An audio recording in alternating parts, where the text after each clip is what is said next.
আমার সুপুত্র মাছের কোনো গন্ধই সে সহ্য করতে পারে না। মাছ খাস না, দাঁড়া, তোকে এমন প্রসেসিংয়ে মাছ খাওয়াবো যে তুই টেরও পাবি না।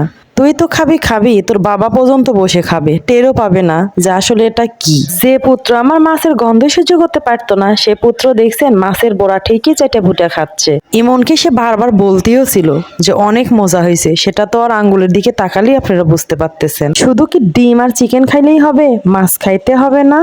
আসসালামু আলাইকুম সবাইকে, চলে আসছি রান্নাঘরে। আমার ছেলে মাছ খেতে চায় না, তো কি করব। তো যাই হোক, ভাবলাম যে এমন প্রসেসিং এ রান্না করলে কেমন হয়। তো কয়েকটা রুই মাছের পিস নিয়ে নিছি, তার মধ্যে 3 টুকরার মতো লেবু ছেড়ে দিছি যে মাছের গন্ধটা যেন না থাকে। এখন আমি কয়েক মিনিটের সুন্দর করে সেদ্ধ করে নেব। তারপরে কিছু ডাউল বেটে নিছি, কারণ শুধু মাছের বড়া তো খাওয়া যায় না। আর এখানে সেই সেদ্ধ করা মাছগুলো থেকে কাঁটাটা ছেড়ে সুন্দর করে বেছে নিছি। অল্প একটু ডাল বাটার মধ্যে সবগুলো মাছ এখন আমি দিয়ে দিচ্ছি। এমনভাবে বেছেছি যেন ভিতরে একটা কাঁটাও নাই। তারপরে দিয়ে দিলাম 1 বাটির মতো কাঁচামরিচ কুচি, আর সঙ্গে পেঁয়াজ কুচি, দিয়ে দিলাম আদা রসুন বাটা।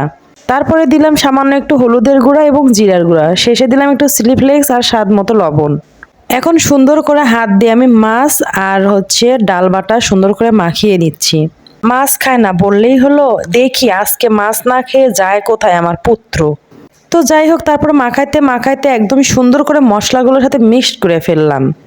এই তো মাখানো হয়ে গেছে, ওটা এখন সাইডে রেখে একটা ফ্রাই প্যানে তেল দিয়ে দিছি অল্প পরিমাণ। তারপরে পেঁয়াজের মতো শেপ দিয়ে দিচ্ছি, আমরা রমজান মাসে যে পেঁয়াজগুলো ভাজি আর কি ডালের, ওরকম করে। আর এগুলো ডুবো তেলে না ভাজলেও চলে, এরকম একটু তেল থাকলেই হবে।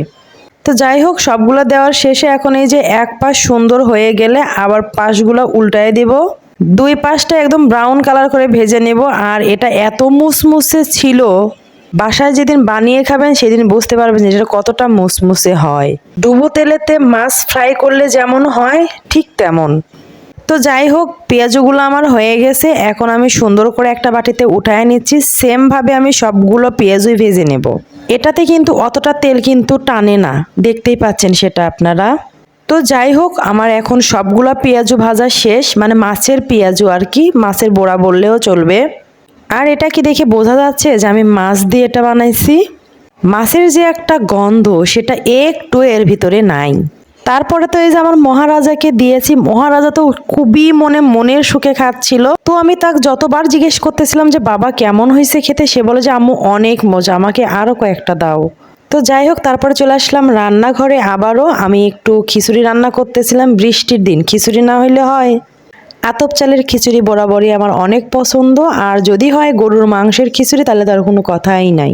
আলু সহ কিছু গরুর মাংস কষায় রাখছিলাম, এখন খিচুড়ির মধ্যে ঢেলে দিলাম। খিচুড়িটা আমার 80% হয়ে আসছে, আরও বাকি 20% হইতে হবে। এর মাঝে আমি মাংসগুলো ঢেলে সুন্দর করে নাড়াচাড়া করতেছিলাম। দেখতেই পাচ্ছেন হালকা হালকা পানি আছে খিচুড়িতে।